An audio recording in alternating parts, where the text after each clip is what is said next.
The Real Deal. Focus on government and development. Every other Monday, 7 p.m. on this radio station.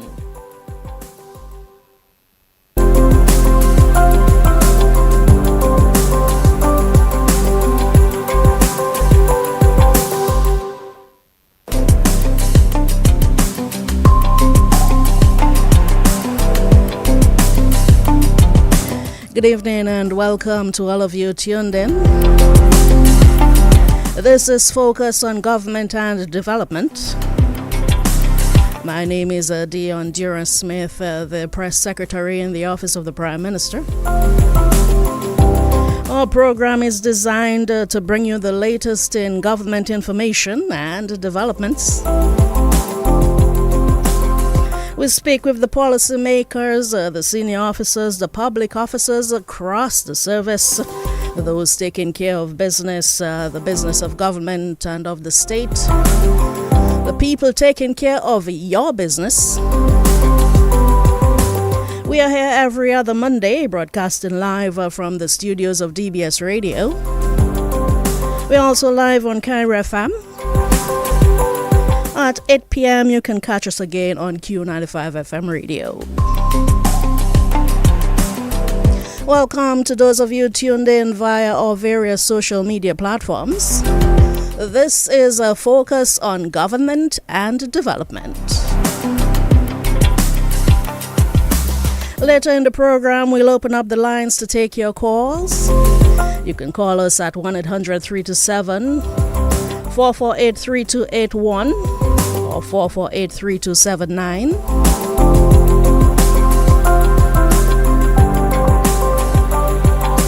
This evening, our focus is on the work being done by the dynamic folks over at the Discover Dominica Authority. They are working every day to keep positioning Dominica as the premier tourism destination in the Caribbean, and I dare say the world. This evening we were due to have with us the Festivals and Events Manager at DDA, Miss Ayodele Andrew. She is unwell and unable to be with us. But I am here with the Chief Executive Director of the Discover Dominica Authority, Marva Williams. Marva, good evening and welcome to the program. Good evening, Dion. Good evening to the listeners of DBS Radio, Kyrie FM Radio, and of course Q95. We're so happy to have you here with us. It occurred to me earlier that since you took up this position, I've not had the opportunity to interview you, so I'm very happy to have you here this evening. It's a pleasure to be here. Yes. Let's begin by talking about our most recent success coming out of the independence season, the World Creole Music Festival. We've already heard about the numbers of visitors during the period. Impressive numbers. Yes. Marva, as DDA CEO, how do you assess the success of the just concluded festival? Well, the World Creole Music Festival exceeded all expectations, Dion, and to refer back to the numbers, starting with the 9 days leading up to the World Creole Music Festival, we recorded approximately 10,540 stayover arrivals, and that's the highest on record ever in terms of putting on the World Creole Music Festival, the highest in the 25 years. And it also represented a 48% increase in comparison to 2024. So that in itself was a significant increase. And we can go a bit further in terms of analyzing the air and the sea arrivals. Air arrivals increased tremendously by 53%. So we moved to about 3,000 people coming in via air to over 4,600 people coming in, and over 4,000 people coming in via sea to 5,865 people coming in. And our success or determination of success can go a little bit further. So far, based on preliminary reports, we sold more tickets than the baseline year, which was 2019. So now we are at 16,000 plus in terms of ticket sale numbers. So that in itself is a determinant for us when we speak about the success. And in addition to that, we can add the feedback from the public right. as well, that to determine how successful the World Creole Music Festival was in 2025. Yes, and that's a good segue because you talk about the hard numbers, and as I said, they're pretty impressive. Yes. But what about the excitement of the event? The vibe, the energy. I use that word a lot during the festival that came out of the event. Talk to us about that feedback that you're getting. The vibes came from the previous year when we announced 25 in 2025, and we said it's going to be a jubilee year. And the excitement went a little bit further when the dear Minister of Tourism emphasized that she wants a big festival, that festival has to really represent an event that reminisces, that speaks to the past 25 years, speaks to history, speaks to current, speaks to future. And, all that went into the implementation, into the development of a powerful lineup, 45 acts, if I must say. And from the time we launched the lineup, and the key thing is answering the cries of the people. We looked a lot at lessons learned, and we ensured that we stuck to the understanding of how it is that people want the lineup presented and what are the different acts that they're looking for. And there was a mix, there was a melange for the old, for the young, for the in-between. And from the time that lineup was launched, the momentum was built even further, and it was maintained throughout, leading up to the 3 nights of the festival. So the people, the artists, they're the ones that actually make the festival. If people don't come to the festival, you cannot have a festival if you have no artists, if you have no stage. So it was just amazing to hear everybody. And when something is great, when individuals are using your flyer. We saw hairdressers, hair braiders, people selling the clothing using the flyer to put out their own sales. We heard businesses using the 25 in 2025 to push their promotion. So when those types of things happen, the momentum is solid, and you can already tell something amazing is coming. Yeah. I don't like to shy away from things, and you mentioned the melange, you call it. But there are some critics who say that you're failing to capture the traditional aspect of the World Creole Festival, the Creole aspect. We do get some criticism about that. How do you respond to that?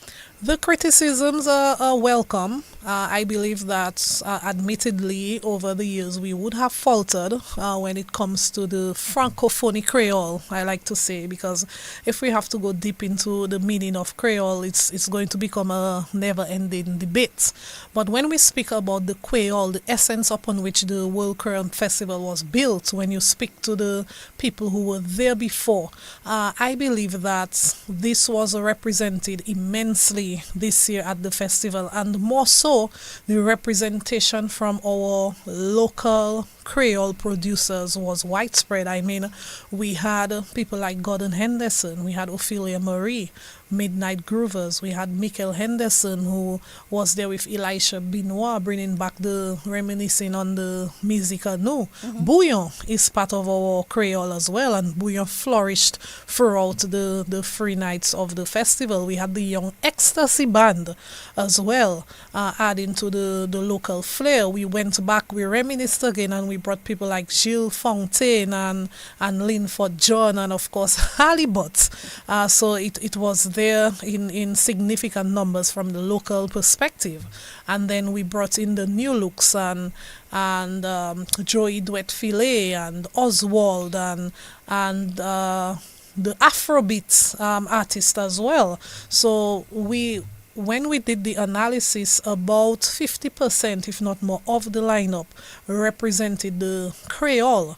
that so makes our festival different from that of the others. And I've said it, I believe that our festival is significant.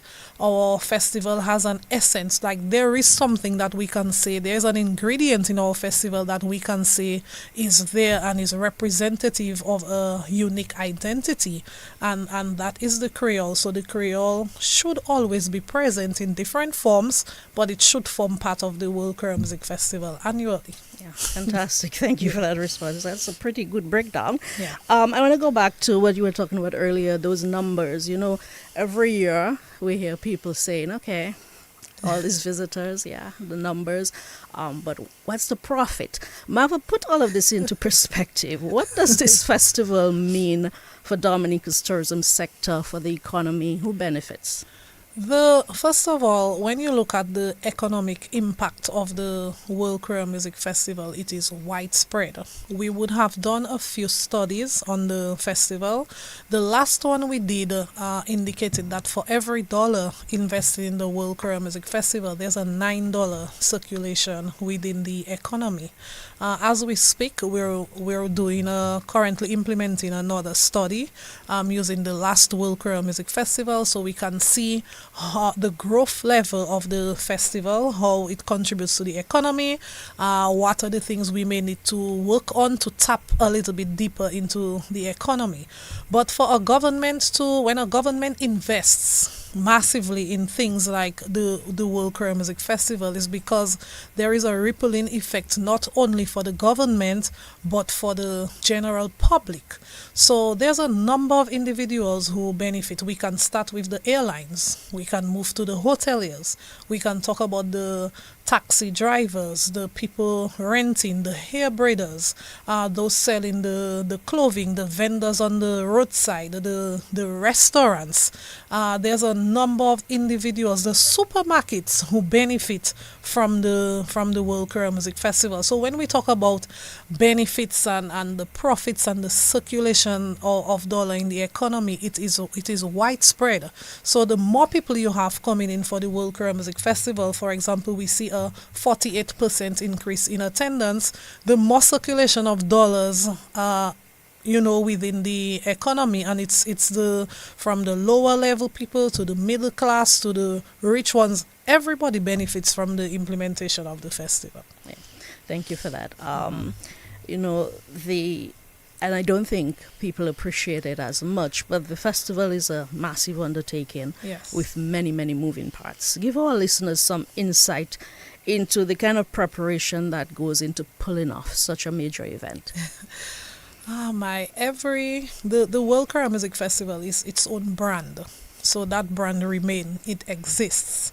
But every festival you put on is a different project, and each project requires a project brief, it requires a creative identity, it requires a team and immense planning. And the planning starts with, I think it starts even before the implementation of the festival for that particular year, because as event planners, the teams throughout the journey, you will see things that needed to be done better, and you already say, okay, we experienced this, we're going to do it better next year. And it's a lot. It starts with the full planning process. There's artist negotiations, there's vendor coordination, there's logistics involved, there's speaking about the safety, the staging, the lighting, the branding, speaking to stakeholders. It's a year-round effort, and once upon a time we used to say that we require at least 6 months to plan a festival, or even the World Creole Music Festival, but I think we require 12 months. So immediately after this festival, the team has already started working, and certain committees, special committees, are already being discussed so that we can tap into them and they can start planning, the lineup and the look and feel for the following year. So it's almost immediate. It takes a lot of attention to detail, and the bigger the festival, the more pressure, the more attention you have to pay to things like health, safety, and security, and coordination of logistics, and that is what we're currently experiencing with our World Creole Music Festival. Yeah, as you talk about, it's growing. I heard people suggest this year that you need more space on the grounds. Is that something you already started to take seriously for next year? Little things like that, it's important. Of course, we thankfully we considered that this year. We have this original position for the stage, and we would have pushed it back 50 feet last year, the previous festival, and then we pushed it back an additional 50 feet, thankfully, because look at people that were at that festival. Like, people were on the main grounds, people were in the various VIPs, people were on the stands, and it was a lot. However, it's a good thing that we did that, because people said they were still comfortable. Like, there were lots of people there, but they were quite comfortable. So we do have to look at the whole trajectory when it comes to the setup and fitting in of certain spaces, because the festival, we do not intend for it to recede. The festival is going to continue to grow and grow and grow. Yeah. And not only the festival, I mean, if we talk about the month of October, Dion, when we look at preliminary results, we had more than 14,000 stayover visitors coming into Dominica. And I wanted to insert that there quickly, because that economic impact for Dominica it's not only for the 9 days leading up to the World Creole Music Festival, it's for the entire month of October, where we saw a massive increase in stayover visitors coming in. So we expect those numbers to grow every year, especially in the month of October. Yeah. I like to highlight people. It's actually my thing. I'm big on giving people their due credit, So I wanted to talk about who is involved behind the scenes in bringing all of this together. Let's start with the major sponsors. Yeah. I like to start with them. First, the government of Dominica. I mean, we cannot do, and people should know that. People think that DDA is a standalone organization. DDA can be considered the creative arm.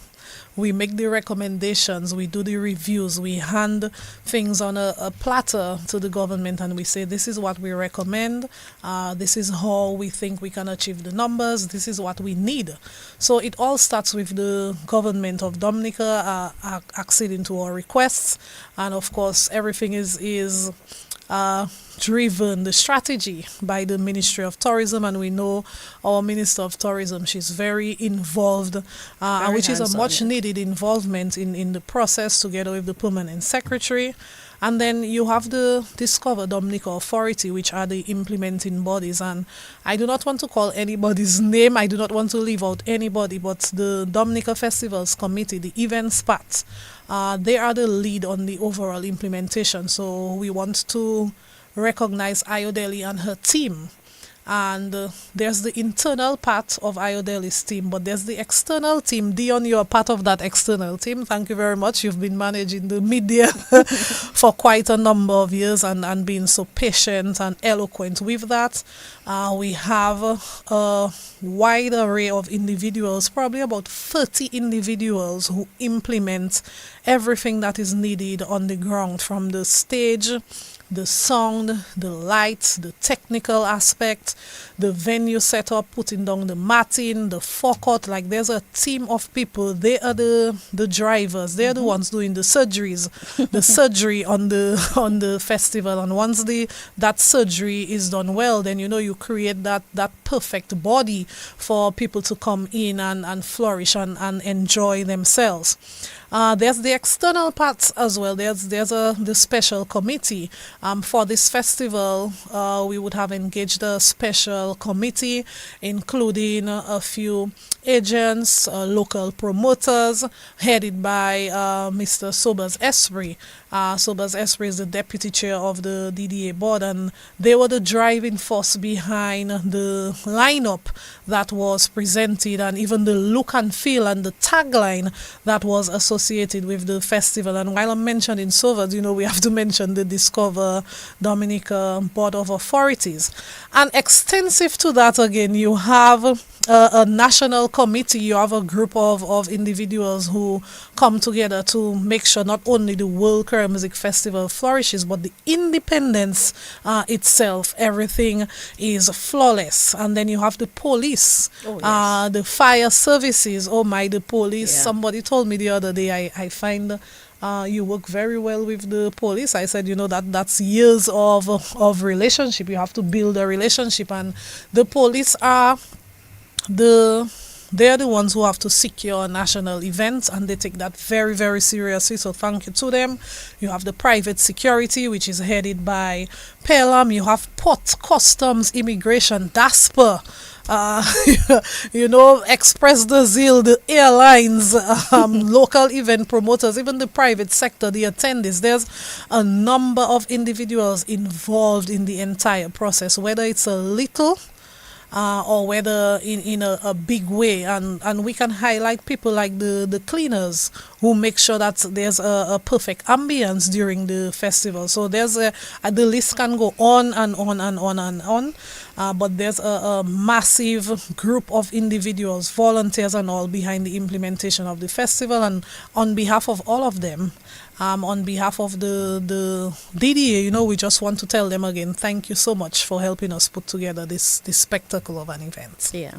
As we wind down our discussion on that particular aspect of the World Creole Music Festival, you mentioned that you've developed a relationship with the police over so many years, and I wanted to point out that you've really grown with the festival for over 20 years. I've been witness to it, actually. So in summary, are you satisfied with the growth of the event over the years? Where do you want to take it in conjunction with what you're hearing from your tourism minister? What is the vision, the objective for growing this festival? Of course, we are quite satisfied. I am satisfied with the growth of the World Creole Music Festival. I can go back a few years. We can talk about 2018, when the attendees to the World Creole Music Festival across 3 nights would have been 8,000. We can go back to talk about other years when it would have been 12,000.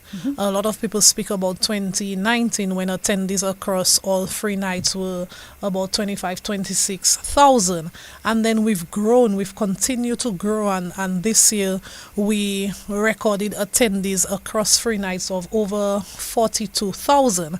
And I just wanted to stick a pin in there. I saw this debate online, and from an event planning perspective, I think oftentimes we misunderstand what ticket sales are in terms of numbers and what attendees across 3 nights.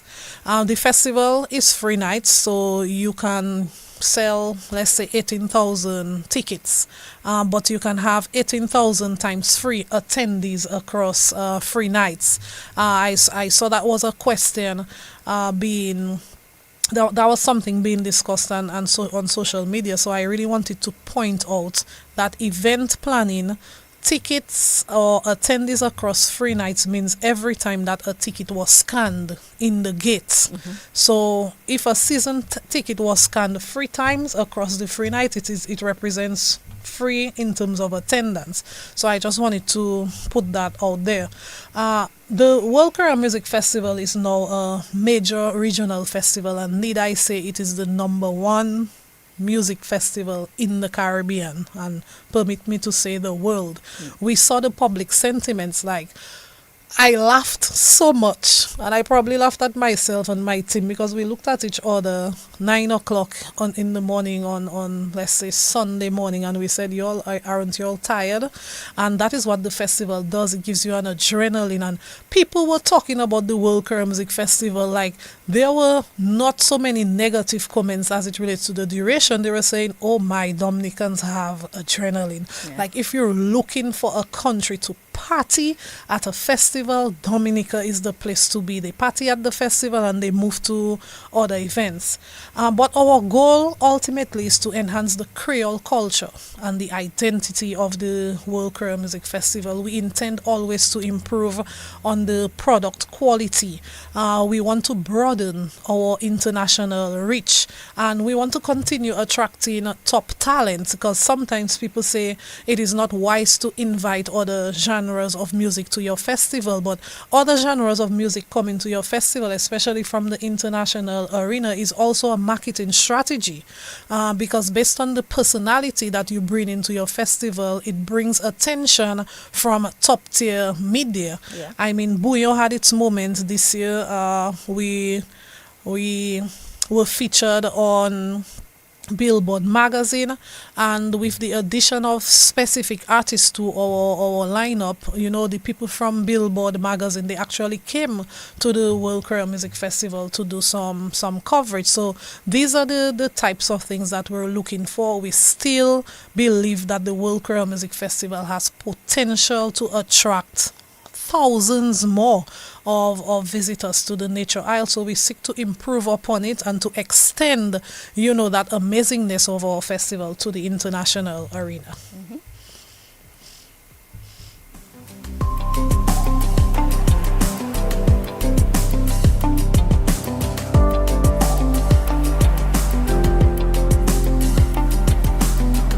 You're tuned in to Focus on Government and Development. Our guest this evening is Marva Williams. She is the Chief Executive Officer of the Discover Dominica Authority.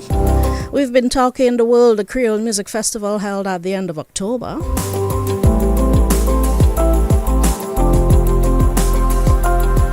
We're live on Cara FM and DBS Radio. Tune in at 8 o'clock on Q95 FM Radio. You can catch us there.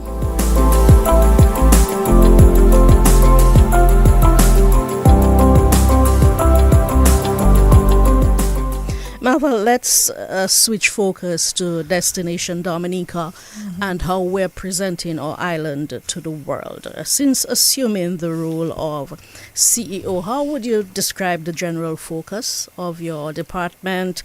How are you seeking to reposition, to continue positioning Dominica as that premier tourism destination? The strategy for me has been that of continuing various processes which would have already been established. For example, Dominica is known as the nature island of the world, and that is something that is continued, and to implement new initiatives. So we've been really focused on strengthening the identity of Dominica as the nature island and presenting an island, a destination that is rooted in authenticity, in wellness, in culture, and meaningful connection. And we've built our strategy, and we continue to build our strategy on quality experiences, on targeted marketing, because I tell people that Dominica is not a free-for-all. You have to really be in love with nature, in touch with nature, a protector of the environment. These are the quality of individuals that we look for to come to Dominica. And extensive to that, we've been focused on strengthening our partnerships with airlines, with other stakeholders like the hoteliers, DHTA, and digital has been one of the main focus for me, I think, from the onset when I entered into Discover Dominica. The thing that constantly was on my mind is digital. Marva, there are 70 billion people, if not more, in the world. I hope I got that number correct. 70% of these individuals have a handset in their hand. They're always on social media. They're looking for something, whether it is nature, whether it's a hotel, whether they're Googling for some product. And that is an opportunity to have that always on marketing component about the destination. So that in itself is a work in progress. I think based on the plans that we've started, we've done a great job in terms of presenting the destination in that light, and then we seek to continue positioning our brand as the nature island and actually walking the nature island walk. Yeah.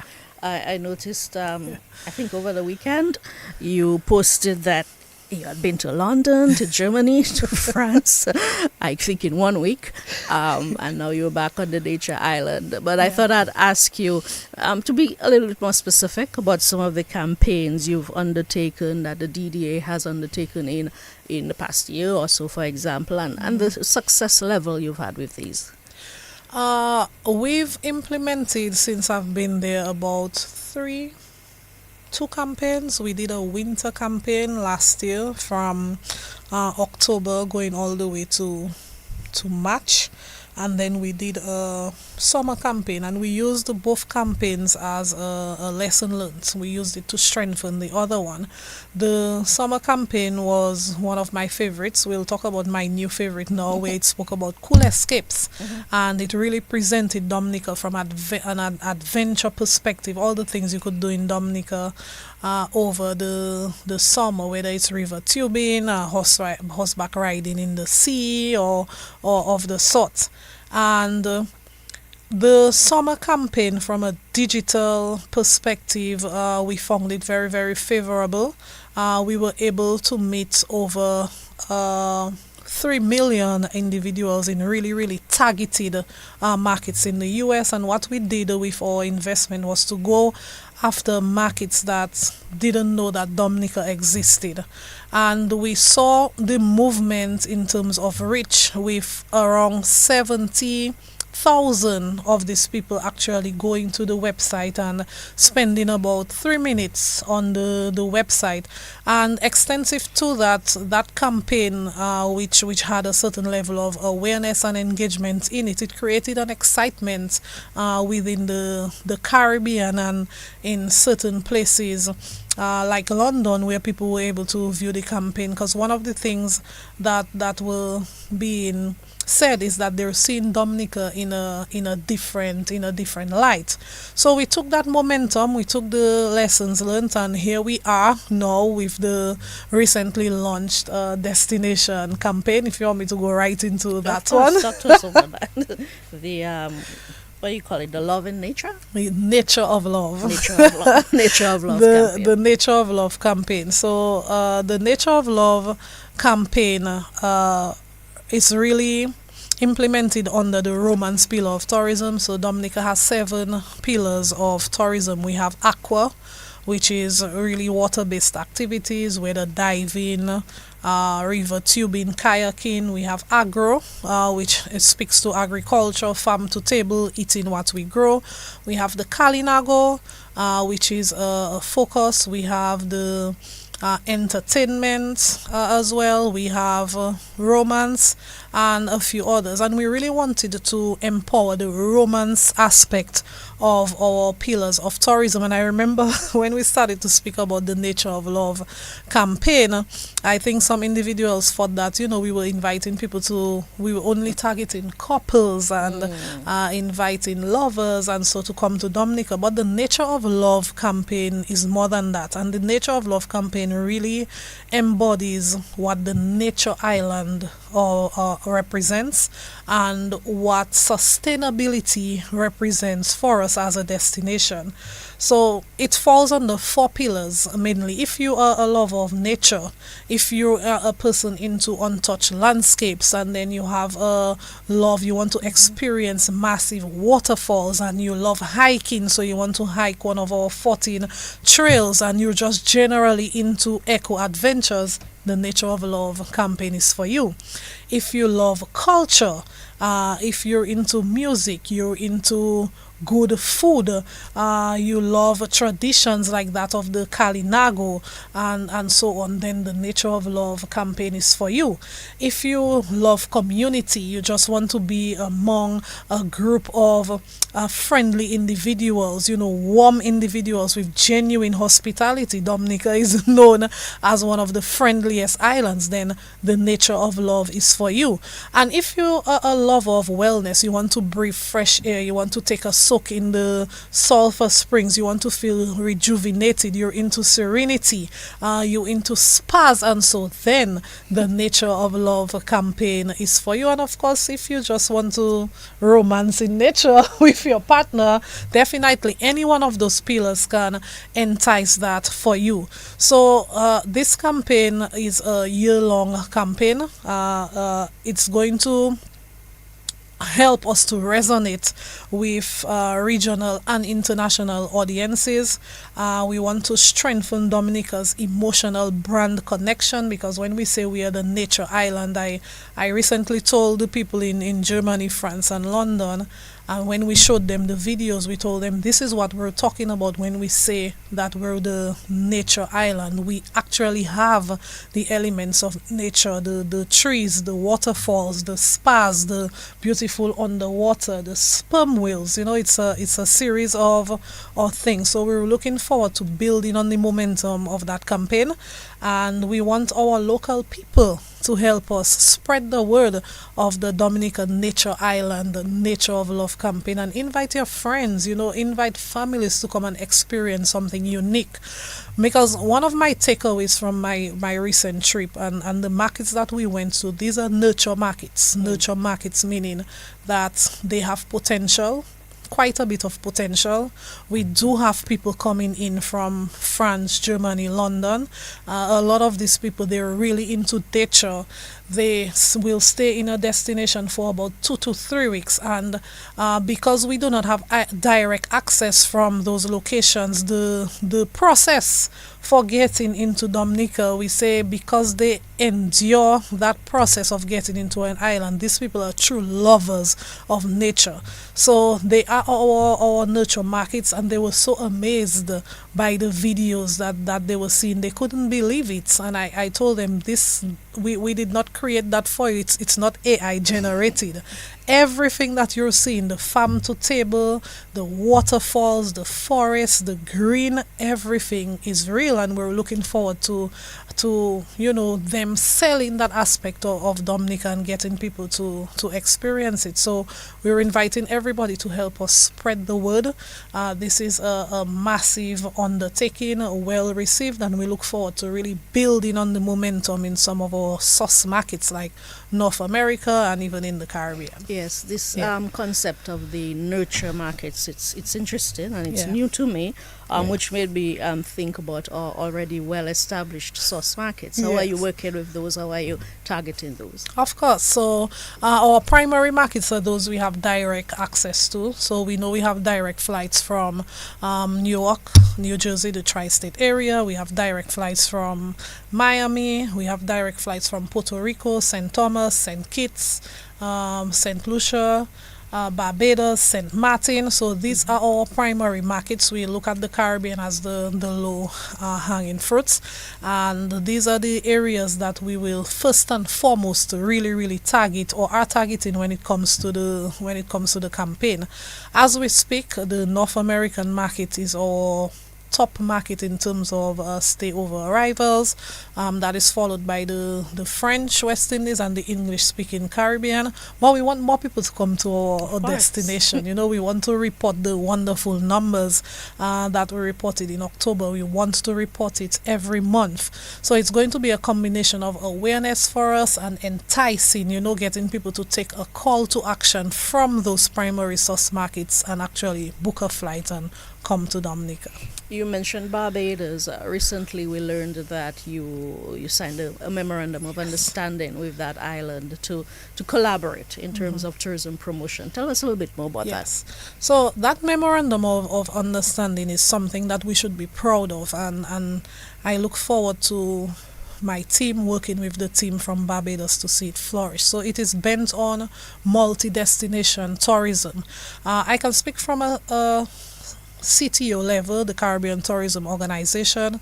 Recently, we launched the Reimagine initiative for the Caribbean, where the intention is to speak about one Caribbean, one sea, one voice.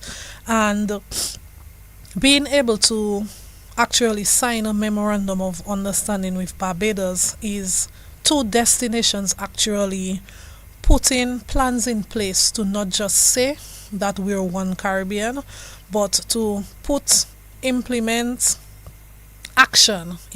processes that will actually show.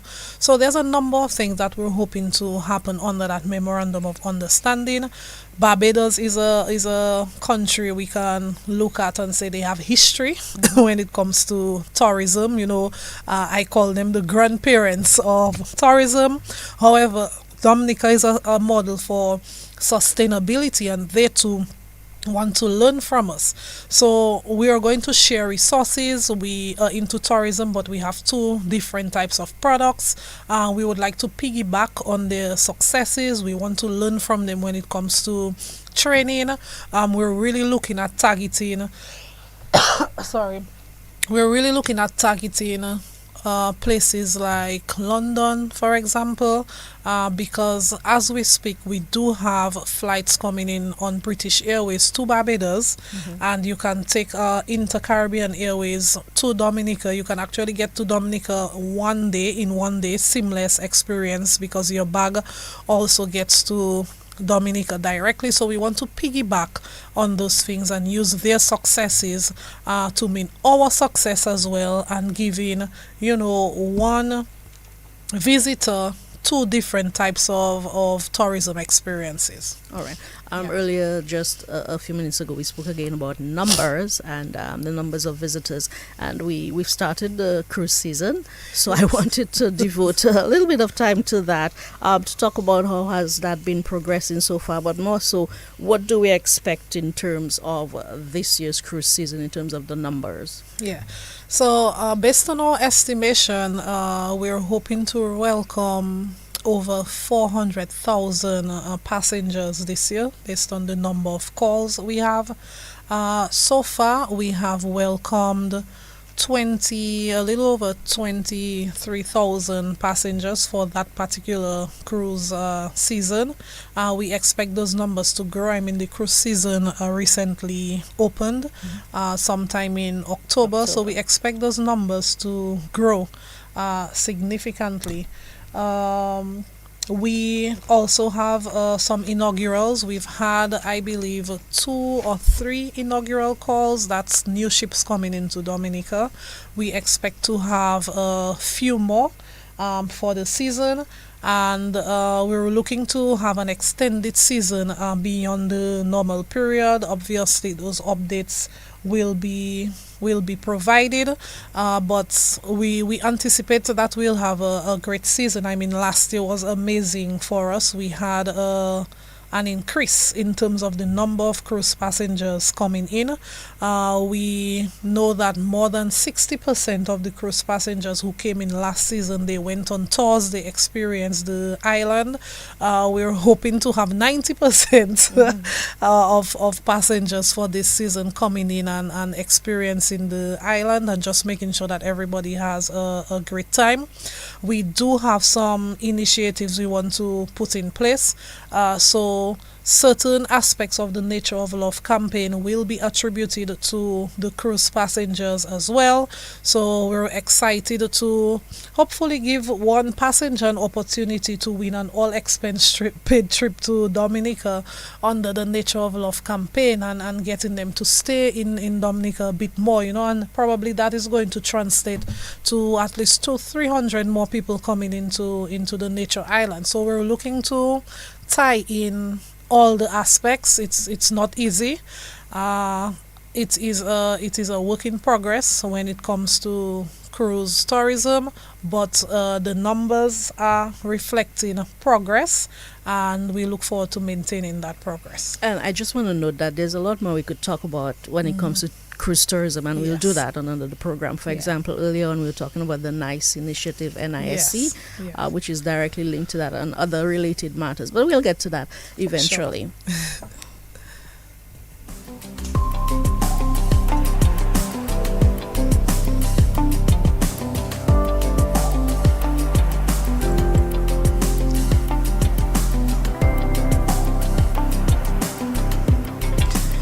It's just about 10 minutes to the hour of 8 o'clock. Our program ends at 8. This is your opportunity to interact directly with the CEO of the Discover Dominica Authority, Marva Williams. The numbers to call: 1-800-327 448-3281, 448-3279, or 305-432-9744. That's the international number.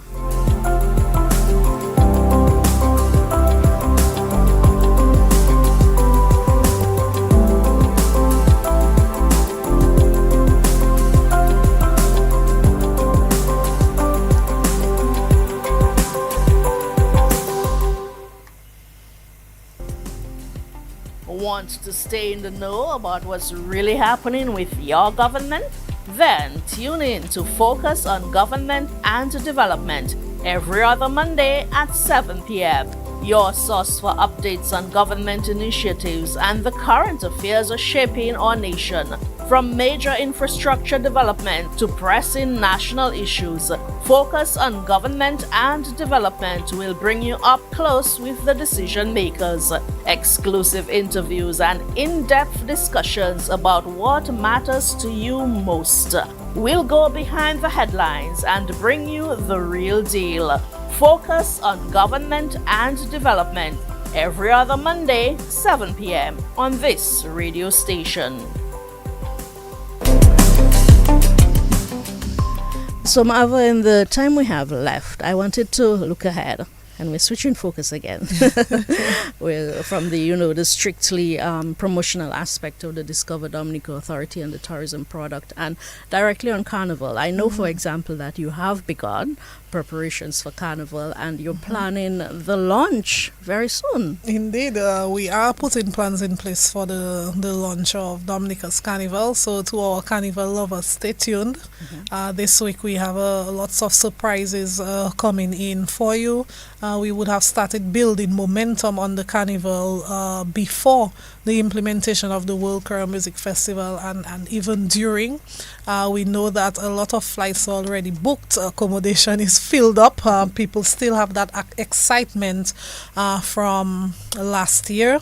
So plans are on its way when it comes to the implementation of Carnival. And Ayodele and her team, I don't think they have gotten a chance to rest coming in from that massive World Creole Music Festival, having to go right into the Carnival. Yeah, and I mean, it's so funny. We're talking about Carnival, and my mind is skipping ahead to jazz, just because I know that's how Dominicans seem to think. They just move from WCMF, they seem to skip Christmas, and they're on to Carnival, and they're already thinking ahead to jazz. So you're already looking ahead to that yourself? Yes, we are already. Imagine, we're looking to implement Carnival, we're talking about jazz, and we're talking about World Creole Music Festival 2027 at the same time. So from my office, I have a lot of work to do in the next 4 weeks to make sure that some form of documentation can be presented where the jazz lineup is concerned and where the World Creole Music Festival lineup is concerned. So it is being discussed. It is a work in process, even from the higher ups and coming down.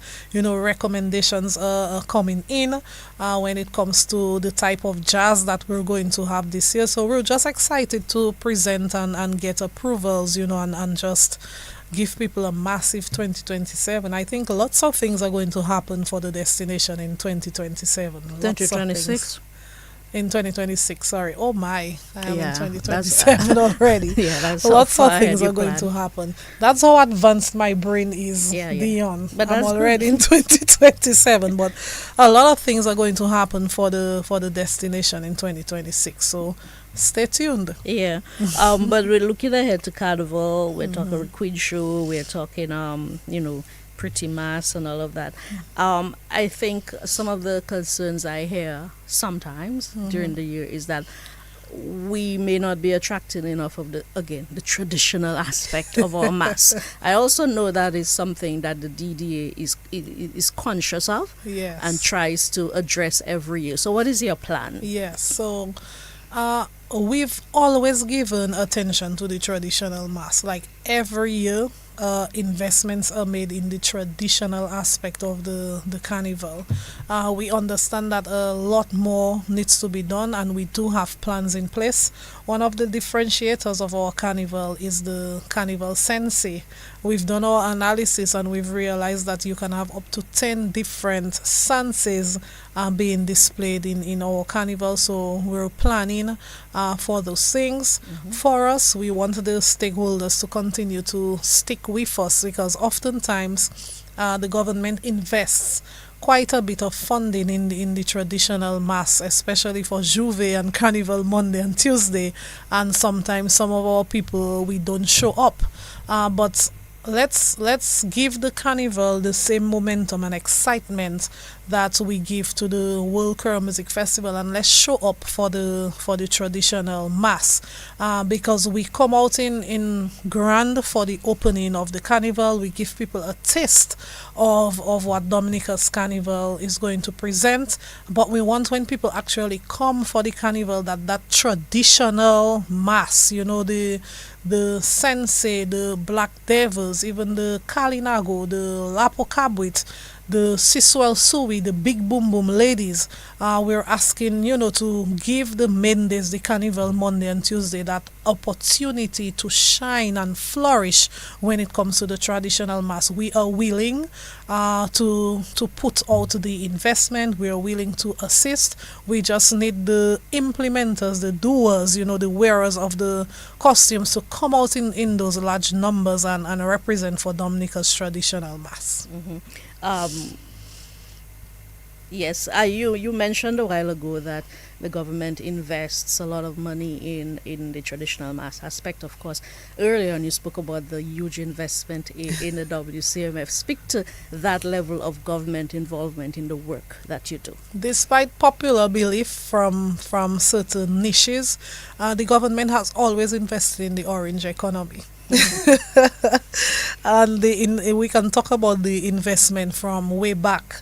A few months ago, I heard an individual, adamant that nothing has never been done for Buyo in Dominica. And we don't even need to speak about Buyo having representation on the lineup every year. And more powerfully, this year, we can go to Carnival Sunrise, which is a product of DDA, and by extension, the government was developed in 2020 specifically for Buyo. Yeah. So there were two things. We recognized that nothing was being done for Buyo to express itself, and then the Carnival Friday was lacking. People were saying there's nothing, happening for them on Friday. So we married the two, and that is how Sunrise came about. So Sunrise is and will always be a Buyo event. The investment was strictly for Buyo, and it continues to this day. It is one of the signature events on the calendar. And extensive to Buyo, the traditional mass, we have always supported the traditional mass, from the launch of the carnival to the national parade and the official opening to Monday and Tuesday. Like, this is a line item, part of the overall process when it comes to the carnival. And we've even went ahead and extended that support to the pretty mass, which is another major aspect of Dominica's carnival. Mm-hmm. So as we come to the end of our program, I just wanted to give you the opportunity to look ahead with everything you do at Discover Dominica Authority, to look ahead and give us some closing remarks. Well, I must say that in Dominica we are entering a new era when it comes to tourism. Our visitor arrivals are strong. We have successful festivals. We have this major Nature of Love campaign, and everything that we're doing, it is driving our brand. All the various niches, it is driving our brand, and it is redefining our focus when we speak about sustainability and sustaining growth and enhancing the product identity and ensuring that there are economic benefits for all. So Dominica has the potential to become the festival haven of the Caribbean. It has the potential to become this new, authentic, relatively unspoiled, undiscovered destination. But it takes all of us. When I walk on the streets of Roseau, I do not only want to hear Great World Creole Music Festival, I also want the local people to push the destination campaigns that we do, and more so the Nature of Love campaign. Share the video, share the word, and invite your friends and family overseas to enjoy Dominica now and in 2026. Yes. Not 2027, right? No, 2027. Well, into 2027. Yeah. We've been talking with Marva Williams, the Chief Executive Officer of the Discover Dominica Authority. It's been a solid hour of conversation. We're looking forward to invite the other officials at the DDA, they too are doing great work. People like Odile John Baptist, Monel Alexis. You know, when you start naming names, you get in trouble. But you guys get the point. The dynamic people at the dynamic DDA. You're invited to tune in again to another edition of Focus on Government and Development. We're on every other Monday. We want to thank Marva Williams for being with us this evening. Marva, thank you so much. Thank you so much, Dion, for having us. And yes, naming names is an issue, but I really want to say thank you to the team at Discover Dominica Authority. For the past couple months, we've really solidified what it means to be a team. For everything, we have all hands on deck, and then we look forward to, flourishing for the rest of the year and in 2026. Of course. Thank you. We wish you the very best, you and your team at DDA, led by the dynamic Minister for Tourism, Honorable Denise Charles Pemberton. That's right. Yep. This has been our program. As I said, join us again every other Monday right here on your favorite radio station. We're on DBS, we're on Kyrie at 8 o'clock right now. We're on Q95, so tune in. Thank you so much for listening.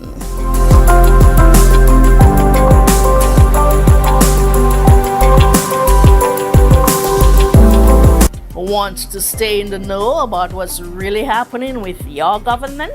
Then tune in to Focus on Government and Development every other Monday at 7 p.m.